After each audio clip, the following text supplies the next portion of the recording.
اور طاقت کا استعمال کیا گیا تو ان کے جو اہل خانہ قید میں ہیں وہ سب کے سب مارے جائیں گے۔ انہوں نے یہ بھی کہا کہ دراصل جنگ کو ختم کرنا ہی اسرائیل کے مفاد میں ہے، اگر جنگ جاری رہتی ہے تو اس سے اسرائیل کو بڑا نقصان ہوگا۔ مظاہرین نے یہ بھی اعلان کیا کہ جب تک ہمارے لوگ گھر واپس نہیں آ جاتے تب تک ہم سکون سے بیٹھنے والے نہیں ہیں، یہ ہمارا اسی طرح کا احتجاجی مظاہرہ جاری رہے گا، یہ انہوں نے اعلان کیا ہے۔ آج تہران میں مزاحمتی ڈپلومیسی اور شہدائے خدمت کے عنوان سے ایک تقریب کا انعقاد کیا گیا تھا، جس میں ایران کے صدر پزشکیان نے شرکت کی اور انہوں نے کہا کہ دراصل انصاف قائم کرنا، مظلوموں کی مدد کرنا یہ ایرانی حکام کا فرض ہے اور اس پر ہم لوگ بنیادی طور پر کام کر رہے ہیں۔ اس موقع پر انہوں نے تمام جو شہداء تھے ان کو خراج عقیدت بھی پیش کی اور ان کی خدمات کا اعتراف بھی کیا۔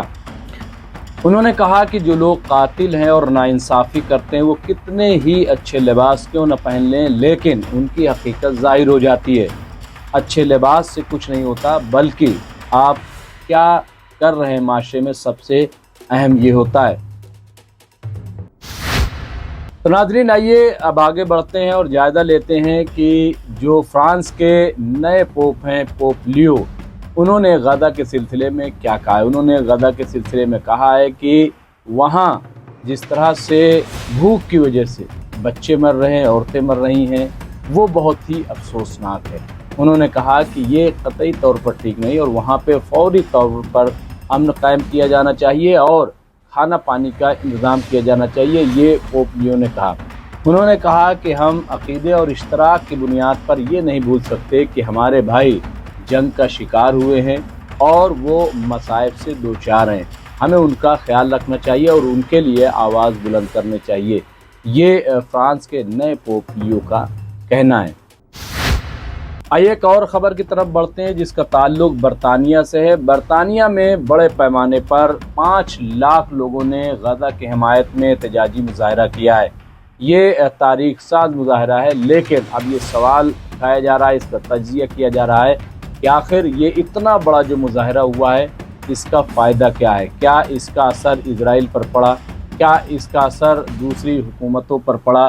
اس کا جائزہ لیا جا رہا ہے اور یہ تجزیہ نگار کہہ رہے ہیں کہ دراصل اتنے بڑے احتجاجی مظاہرے کے بعد بھی کہیں کوئی اس کا نتیجہ نظر نہیں آ رہا ہے، اس کو کیا کہیں گے، اس کا لوگ جائزہ لے رہے ہیں۔ اور یہی نہیں بلکہ دنیا میں کئی مقامات پر، ناروے میں، آسٹریا میں، اس کے علاوہ جرمنی میں، آپ دیکھیں لندن میں، امریکہ میں کئی مقامات پر احتجاجی مظاہرے ہو رہے ہیں، لیکن اسرائیل کا ظلم کم نہیں ہو رہا ہے اور امریکہ اسرائیل کی مسلسل سرپرستی کر رہا ہے کہ جس کی وجہ سے بے گناہ لوگ مارے جا رہے ہیں۔ آئیے ایک اور خبر کی طرف بڑھتے ہیں۔ دراصل بات ہے ایران اور امریکہ کی۔ ایک بار پھر امریکی صدر کے ایلچی نے ایران کو ایک طرح سے دھمکانے کی کوشش کی۔ امریکہ کے ایلچی کا کہنا ہے کہ ہمارے پاس ایک بہت ہی واضح سرخ لکیر ہے، ریڈ لائن ہے، اور وہ ہے افزودگی۔ ہم افزودگی کی صلاحیت کے 1% کی بھی اجازت نہیں دے سکتے، جبکہ دوسری طرف ایران کا کہنا ہے کہ ہمارا جو ہدف ہے ہم اسے پا کر رہیں گے، ہم اس معاملے میں کسی طرح کا سمجھوتا نہیں کر سکتے۔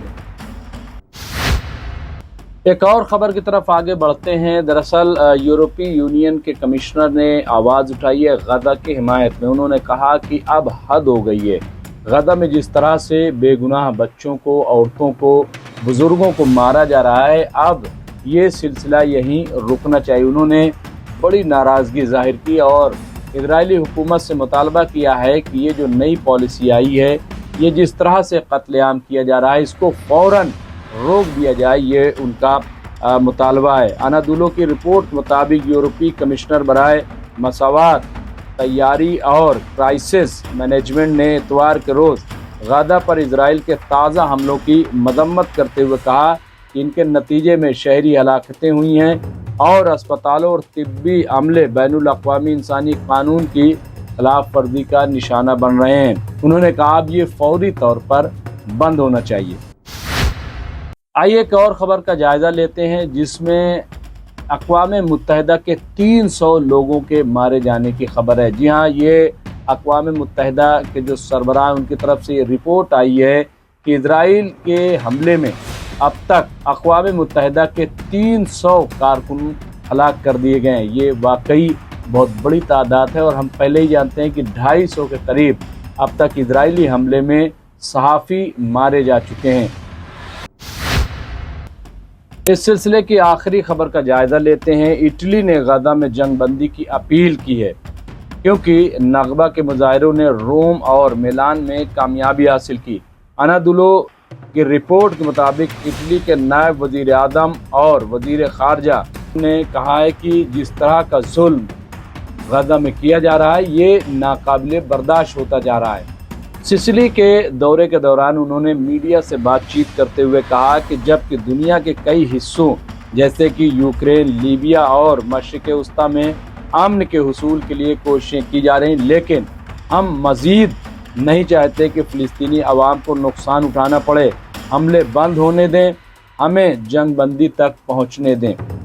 یہ بتاتے ہوئے کہ فلسطینی عوام کو نقصان نہیں پہنچانا چاہیے اور اسرائیلی اسیران کو رہا کیا جانا چاہیے، تاجانی نے مزید کہا۔